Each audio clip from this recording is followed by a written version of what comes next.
ফকিন্নির বাচ্চা গরিব ঘুরে জন্মাইয়া বড় লোকের বউ হয়ে রাজত্ব চালাবি তাই না? পড়ে গেল নাকি মা? তো ভালোই, পথের কাটা দূর হয়ে গেছে। এই সময় আবার কে এলো?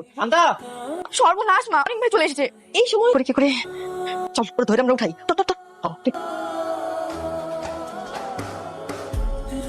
এতক্ষণ লাগলো দরজা খুলতে? আমি ওয়াশরুমে ছিলাম। তুই ওয়াশরুমে ছিলি, চাচি কোথায়? মা তো নামাজ পড়ছিল, আমি এটা নামাজ পড়ছিলাম। তোর ভাবি কোথায়? ভাবি তো বাসে চলে গিয়েছে। ঠিক আছে, আমি রুমে যাচ্ছি। কি ব্যাপার, আপনারা এখানে কি করতেছেন?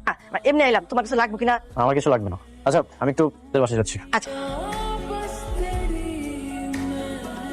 মেঘলা, বাবা মেঘলা কোথায়? ওর কি শরীর খারাপ? কিছু না বলে এখানে চলে আসলো। কি করেছো বাবা? মেঘলা তো এখানে আসে নাই। আসেনি মানে? সে যে বললো এখানে চলে আসছে। কোনো ঝামেলা হয়নি তো বাবা? ঝামেলা? এখন কি করবা মা? ধাক্কা মেরে ছাদ থেকে ফেলে দেবো, সবাই ভাববে আত্মহত্যা করে। মেঘলা, মেঘলা কি হয়েছে তোমার? এই তোমরা মেঘলার সাথে কি করেছো? আমি কিছু করি নাই।